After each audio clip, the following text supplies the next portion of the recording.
2003-2017 सुसमाचार का प्रचार प्रसार। अब्राहम का दर्शन और प्रेरित महेंद्र वेताल का दर्शन। प्रचार के लिए सरल शब्दों में ओपन बुक उत्पत्ति अध्याय 12 वचन 7। तब यहोवा अब्राहम पर प्रकट हुआ, तब उसने वहां यहोवा के लिए एक वेदी बनाई। अब्राहम को जैसे जैसे दर्शन मिलता गया, वह रुक रुक कर वेदी बनाता गया और आगे बढ़ता गया। प्रेरित महेंद्र वेताल का आध्यात्मिक सफर। पहला दर्शन, गोरेगांव, भगत सिंह नगर। उंगली से दाहिनी ओर इशारा, यहाँ से परमेश्वर ने आपको बुलाया और दर्शन दिया। राहता, अहमदनगर, 1 साल। उंगली से दाहिनी ओर इशारा, अब्राहम की तरह यहाँ आपने विश्वास और सेवा की वेदी बनाई। जोगेश्वरी, 1 साल। उंगली से दाहिनी ओर इशारा, परमेश्वर ने आपको और गहराई से तैयार किया। नाला सोपारा, 1 साल। उंगली से दाहिनी ओर इशारा, यहाँ आपने परमेश्वर के काम को आगे बढ़ाया। आर्य कॉलोनी, पिकनिक पॉइंट, गोरेगांव, 1 साल। उंगली से दाहिनी ओर इशारा, यहाँ भी प्रभु ने दर्शन को और बढ़ाया। फिर गोरेगांव से 5 साल रेड लाइट एरिया में सेवा। उंगली से दाहिनी ओर इशारा, यह एक बड़ी और कठिन वेदी थी जहां आपने अंधकार में प्रकाश पहुंचाया। शिक्षा और संदेश। अब्राहम की तरह आप भी जहां जहां गए वहां वहां एक आध्यात्मिक वेदी खड़ी की। हर स्थान आपके जीवन और सेवकाई में एक दर्शन का पड़ाव है। पहले दर्शन से शुरू होकर ये यात्रा आगे आगे बढ़ती रही और दर्शन बढ़ता गया। लास्ट में भी परमेश्वर ने आपको वही भगत सिंह नगर वापस लाया जहां से पहला दर्शन शुरू हुआ था। ये गवाही देता है कि परमेश्वर का बुलावा स्थिर है और उसका दर्शन कभी व्यर्थ नहीं होता। आज हमारे लिए संदेश, जब हम वफादारी से चलते हैं, परमेश्वर हर पड़ाव पर नई वेदी, नई शक्ति और नया दर्शन देता है।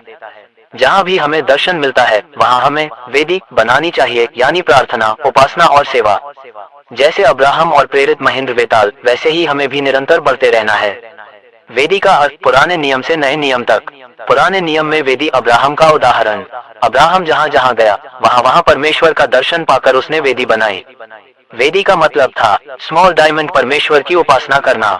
स्मॉल डायमंड, बलिदान अर्पित करना। स्मॉल डायमंड, ये दिखाना कि यह जगह परमेश्वर की है। नए नियम में वेदी का अर्थ, नए नियम में यीशु मसीह ने एक बार सदा के लिए अपना बलिदान दे दिया। इब्रानियों अध्याय 10 वचन 10। अब हमें पत्थरों की वेदी बनाने की जरूरत नहीं है। नई वेदी इक्वल्स परमेश्वर का घर, अर्थात विश्वासियों का जीवन।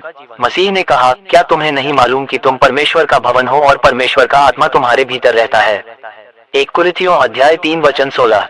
आज की सेवकाई में वेदी। अब्राहम जहाँ जहाँ वेदी बनाता था, आज हम जहाँ जहाँ जाते हैं वहाँ प्रभु के लिए दासों को नियुक्त करते हैं। यानी मनुष्य को परमेश्वर के लिए खड़ा करना ही आज की वेदी है। पुराने समय में बलिदान चढ़ाया जाता था, लेकिन आज जीवित बलिदान चाहिए। रोमियो अध्याय 12 वचन 1। उंगली से दाहिनी ओर इशारा मतलब हर विश्वासी अपने जीवन को प्रभु की सेवा के लिए अर्पित करे। शिक्षा। पुराने नियम की वेदी इक्वल्स पत्थर और बलिदान। नए नियम की वेदी इक्वल्स जीवित लोग और सेवकाई। अब जहाँ जहाँ सेवकाई होती है वहाँ वेदी खड़ी होती है, क्योंकि वहाँ मनुष्य प्रभु के लिए नियुक्त होता है। ओपन बुक उदाहरण, अब्राहम ने मिस्बे ऑल्टर बनाए। आज प्रेरित महेंद्र वेताल जैसे सेवक जहाँ जहाँ जाते हैं वहाँ दासों, वर्कर्स, मिनिस्टर्स को खड़ा करते हैं। यही नया नियम का वेदी बनाना है। अकेले सबका भार उठाना संभव नहीं। मैं अकेला इन सब लोगों का भार नहीं संभाल सकता, क्योंकि यह मेरी शक्ति के बाहर है। और जो तुझे मेरे साथ यही व्यवहार करना है, तो मुझ पर तेरा इतना अनुग्रह हो कि तू मेरे प्राण एकदम ले ले, जिससे मैं अपनी दुर्दशा न देखने पाऊं। परमेश्वर ने मूसा से कहा, इस्राएली पुरनियों में से 70 ऐसे पुरुष मेरे पास इकट्ठे कर, जिनको तू जानता है कि वे प्रजा के पुरनिये और उनके सरदार हैं, और मिलाप वाले तंबू के पास ले आ कि वे तेरे साथ यहाँ खड़े हों। तब मैं उतरकर तुझसे वहाँ बातें करूंगा, और जो आत्मा तुझ में है उसमें से कुछ लेकर उनमें समाऊंगा, और वे इन लोगों का भार तेरे संग उठाए रहेंगे, और तुझे उसको अकेले उठाना न पड़ेगा। मेरा अनुभव, कोरोना वायरस के समय मैं 1 साल फंस गया।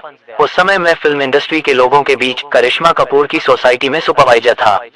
कोविड-19 लॉकडाउन के कारण बाहर नहीं निकल सकते थे। तब मैंने सोचा, मैं अकेला जगह जगह नहीं जा सकता, परंतु परमेश्वर ने रास्ता खोला। जहां मैं नहीं जा सकता वहां से भाई और बहन पास्टर और सेवकाई के लिए आने लगे। बंगाल, कलकत्ता, औरंगाबाद, नागपुर, चंद्रपुर, गढ़चिरौली और महाराष्ट्र के विभिन्न स्थानों से लोग दीक्षा लेने आने लगे।